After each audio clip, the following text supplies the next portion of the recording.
Hi, class. Now we are down to our last topic for this phase, and we will be discussing the strategies and approaches to social development. So, first, let us talk about development by individuals.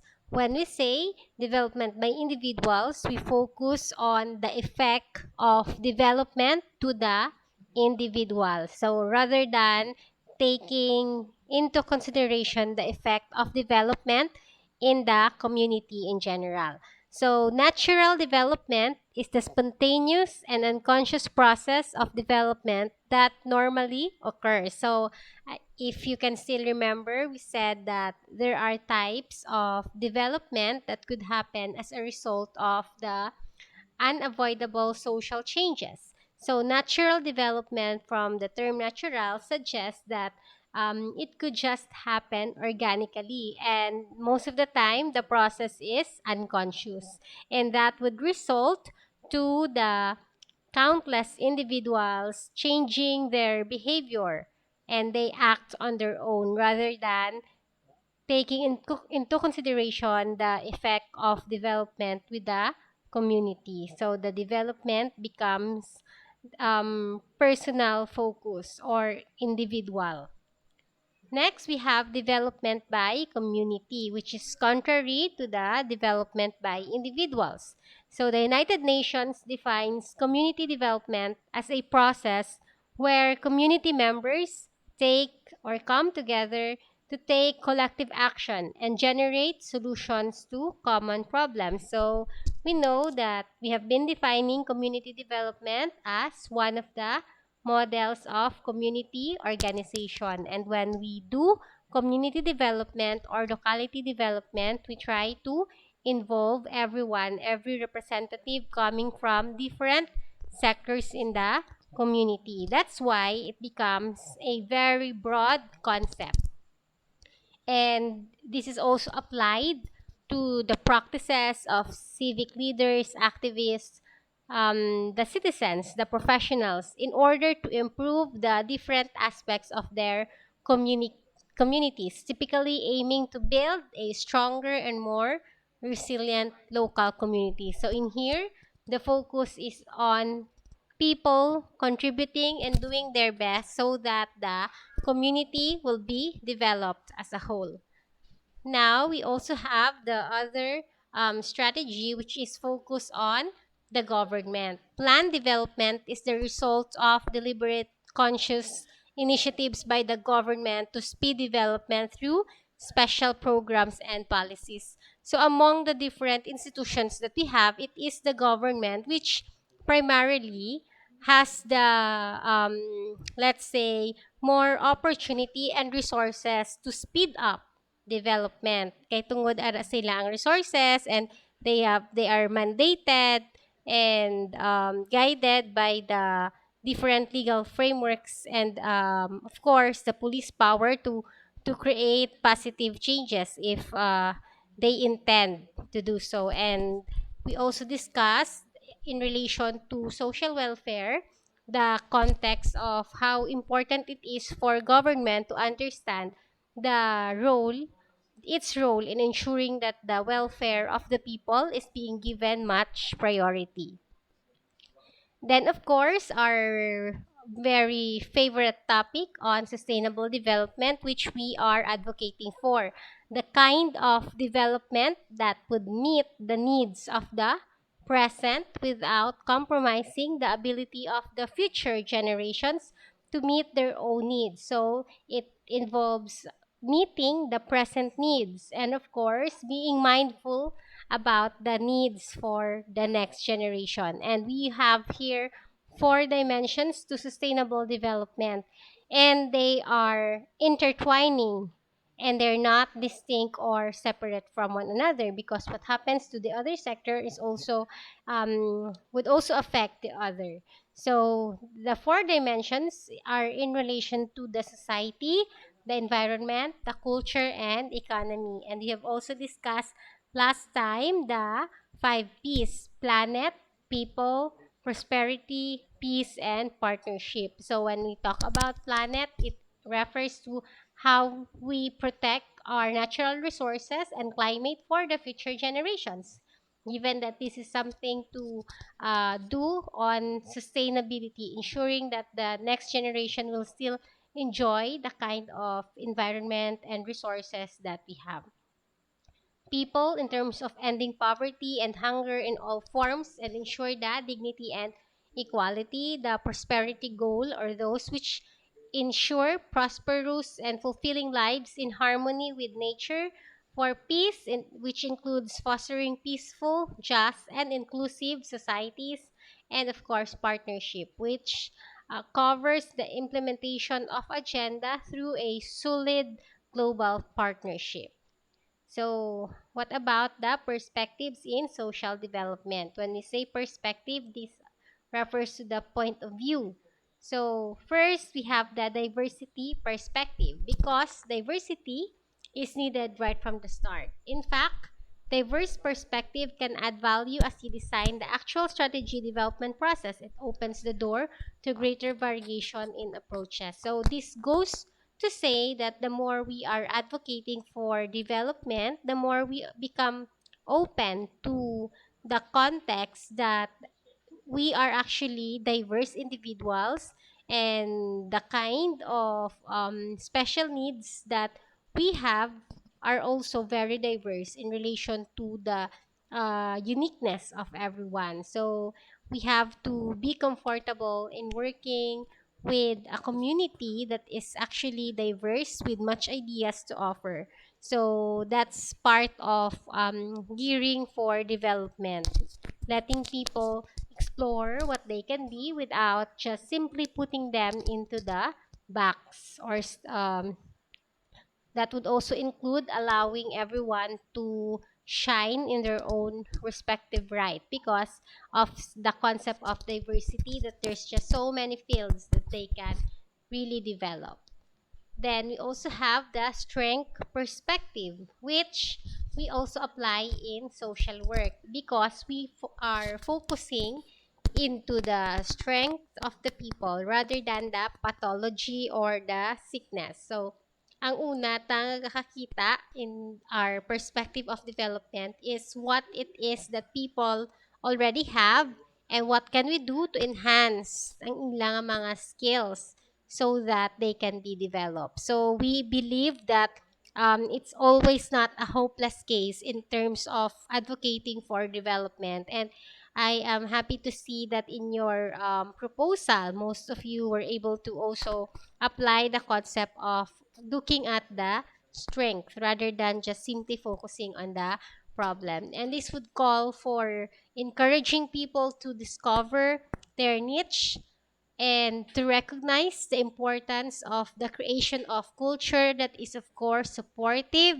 and proactive. And strength perspective also include being affirmative to the differences of people and their skills. So we believe that everyone in the community can actually bring in something that would contribute to the development. So what it is and how can we actually ask people to concretely do their share is something that would call for strategy. But as a perspective, we believe that everyone has strength and they can offer something they can bring in. And that is also very much related to the next perspective, which is empowerment perspective. The empowerment perspective in social work is when the intervention applied to help a client is one that is believed to be able to provide them with certain skills and resources that will enable them to be independent or stand on their own. So we are into that dream of development, which in which people are more autonomous and they can provide for their needs and then do their share to help others. So words such as autonomy and self-determination are also used to define empowerment. As mentioned again and again, empowerment is also the goal of all the methods of social work. And we also have the spiritual perspective, which is very broad and it has room for many perspective. So in general, it includes that sense of connection to that something bigger than ourselves. And typically, it involves the search for meaning in life. So we are in a profession that could sometimes lead us to see many not favorable situations or tragic stories.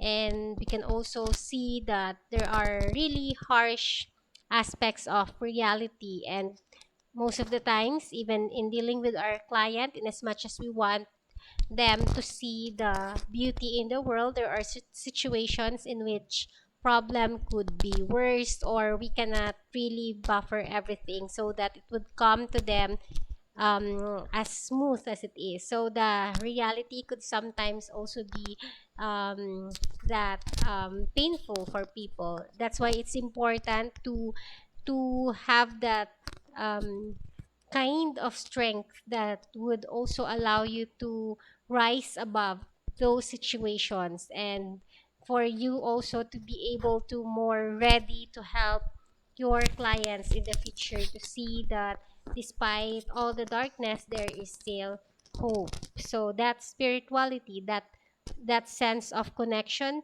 in which no matter what happened, you are so sure that there is a meaning, there is purpose, and there is hope. So developing that perspective will also make us become more willing to explore development, to go for it with that kind of strength in character.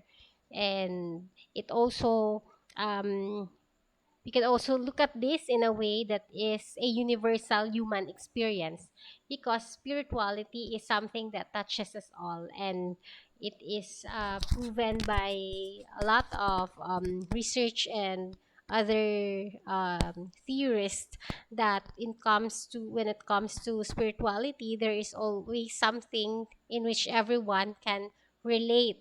So regardless of the differences in terms of, let's say, socioeconomic background or even story and orientation.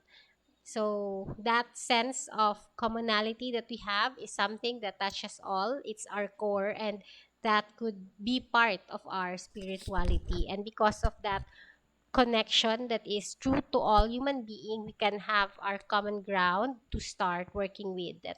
That no matter what, there is really that common desire to be part of something that is useful, to live life according to the will of someone higher. Okay. And of course, it's also related to faith sensitive perspective, in which when we develop this kind of guidance within the structure, we aim to provide for a consistent approach to value to both the faith-based and non-faith-based actors. So the focus throughout is on the faith and resources of communities, and such is also being impacted by humanitarian emergencies, not on the faith tradition but on humanitarian providers. So there is, among people, there is that natural feeling to be reasonably disturbed each time you see that there are people who are in need of help. And because of that perspective, it's also natural to for us to do something, so that after a difficult situation we can contribute to advancement or development.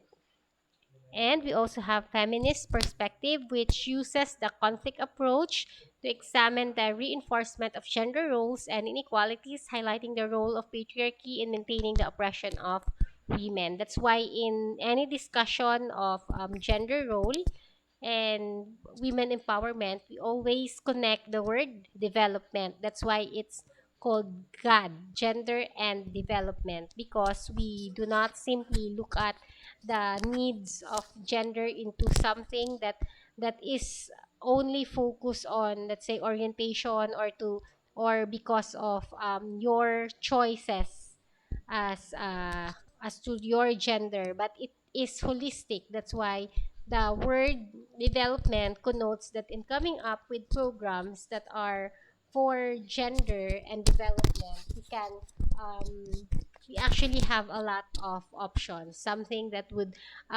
help us provide the balance and terms of pushing for equality, and of course for authentic development, because no one is oppressed, no one becomes inferior than the other, but everyone is being treated with sense of equality and the same respect to their worth and dignity as persons. So that's the last slide in relation to the perspective and strategy. So, since we're talking about development, things could really be changed as fast as we can imagine. So, do nagligad lang, gaatubangay pata, subong, computer, nagidyang ginaatubang kung magklase. So, this is the new normal. And I could only imagine kung ano pagid ang pwede matabo, not just in our personal lives, but specifically in the profession. And we know that despite everything that had happened, social workers are among the frontliners so that we can respond and we can also help address the different problems. So kung as to the level no sang mga kakapoy kag sa sacrifices, ang social workers damo man masturya. And you as future registered social worker would also be part of those who will create that new normal in your time. And we hope that when you create that new normal in your time, 5 and 10 years from now, and as you go along in life, you would always be committed to what you have aspired to do. So remember the time when you were asked, why did you take up social work? Remember the reasons that you have, which were full of idealism. Protect those reasons and continue doing your best so that you can contribute in making the world a better place than it was when you're here. So we are part of that future, that formation of what becomes the norm. And we hope that in creating the norm, we always remember the theories and concepts that we have learned in here in relation to planning for positive change, pushing for development that is holistic, that is inclusive, and that is sustainable. So, thank you so much, class, and I wish you well in your final examination, and I'll see you in the next phase.